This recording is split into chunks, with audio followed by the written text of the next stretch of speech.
नमस्कार दोस्तों, 7वीं सेंचुरी की बात है। पंजाब के लोग ज़मीन की खुदाई कर रहे थे। वहाँ उन्हें ज़मीन के अंदर से बनी बनाई ईंटें मिली और उन्होंने इसे भगवान का चमत्कार माना और इन ईंटों का यूज़ करने लगे अपना घर बनाने के लिए। लेकिन उन्हें क्या पता था कि जिन ईंटों का वो लोग यूज़ कर रहे हैं घर बनाने के लिए, वही ईंटें उन्हें अतीत के एक ऐसे समय में लेकर जाएंगी जहाँ पर हज़ारों साल पहले हम जैसे लोग वहाँ पर जीवन जिया करते थे। वैसे 1921 की बात है, जिस समय हमारा भारत देश गुलाम था अंग्रेज़ों का। उस समय एक अंग्रेज़ थे जिनका नाम था जॉन मार्शल। उनके नेतृत्व में वहाँ पर फिर से खुदाई करवाई गई और इस बार जो मिला वो काफ़ी ज़्यादा चौंकाने वाला था। इस बार हमारे सामने है भारत की हज़ारों साल पुरानी सभ्यता जिसका नाम था इंडस वैली सिविलाइजेशन। इस खोज ने हमें इजिप्ट और मेसोपोटामिया जैसी काफ़ी सारी पुरानी सिविलाइजेशन के साथ ला खड़ा कर दिया गया था। ये जो सभ्यता के अवशेष थे ये शुरू में पूरे सिंधु नदी के आसपास ही पाए गए थे, इसलिए इसका नाम सिंधु घाटी की सभ्यता रखा गया। आज से 4500 साल पहले ये जो सभ्यता थी वो अपने पीक पर थी। ये एक ऐसी सभ्यता थी जो अर्बन सिविलाइजेशन थी, मतलब ये सभ्यता में शहर बन चुके थे, शहर का विकास हो चुका था। यहाँ पे जितने भी मकान हुआ करते थे वो पूरे पक्की ईंटों के बने होते थे।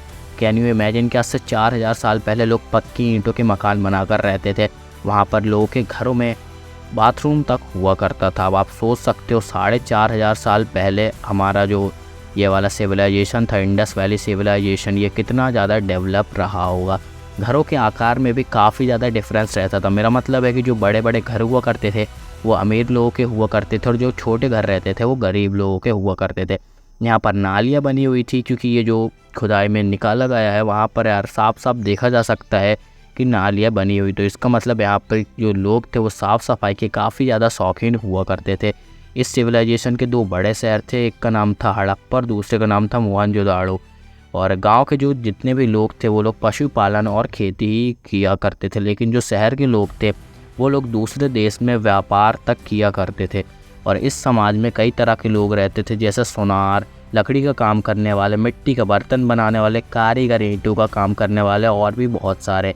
ऐसा माना जाता है कि ये जो लोग थे ये लोग काफ़ी ज़्यादा धार्मिक थे।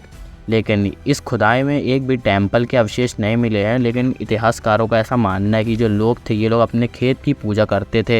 लोग अपने खेत में पूजा करते थे, लोग पेड़ की पूजा करते थे और आग की पूजा करते थे। मतलब कि ये जो लोग थे ये लोग नेचर की पूजा करते थे। इनकी ऐसी कई सारी प्रथाएं हैं जो आज भी चली आ रही हैं और हम लोग इन प्रथाओं को फॉलो करते हैं। और ये लोग काफ़ी ज़्यादा विकसित थे, लेकिन आज के समय पे ये लोग विलुप्त हो चुके हैं। अब आप लोग के मन में एक विचार आ रहा हो कि इतनी साल पहले, 4500 साल पहले एक ऐसी सभ्यता जो बिल्कुल विकसित हो चुकी थी, लेकिन ऐसा क्या हुआ कि ये बिल्कुल विलुप्त हो चुकी है और आज के समय एक भी सिंधु घाटी की सभ्यता का कोई भी व्यक्ति नहीं बचा है।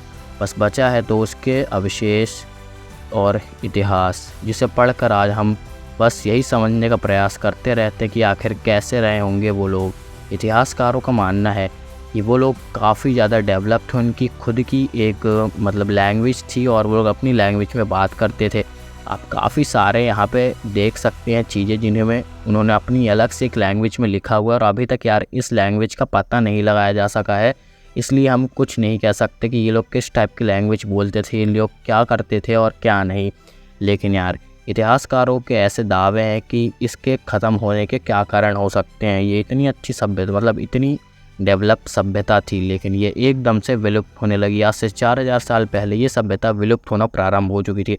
अब इतिहासकारों को मानना है कि उस समय एक ऐसी महामारी आ गई होगी जिसका इलाज ना हो सका होगा और सारे लोग मारे गए। लेकिन कुछ लोग ये भी कहते हैं कि जो सिंधु घाटी की सभ्यता थी वो सिंधु नदी के किनारे बसी हुई थी।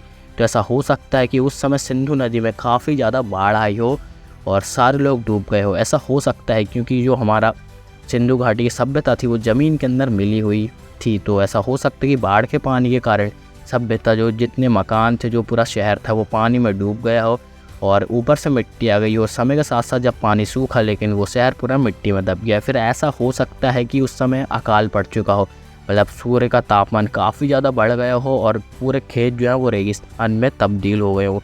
कुछ भी हो सकता है, लेकिन ये सभ्यता काफ़ी ज़्यादा डेवलप सभ्यता थी। अभी भी हम लोग इसकी पूरी तरह से जानकारी प्राप्त नहीं कर पाए हैं इंडस वैली सिविलाइजेशन के बारे में, लेकिन जो भी हमें पता है वो काफ़ी ज़्यादा दिलचस्प है।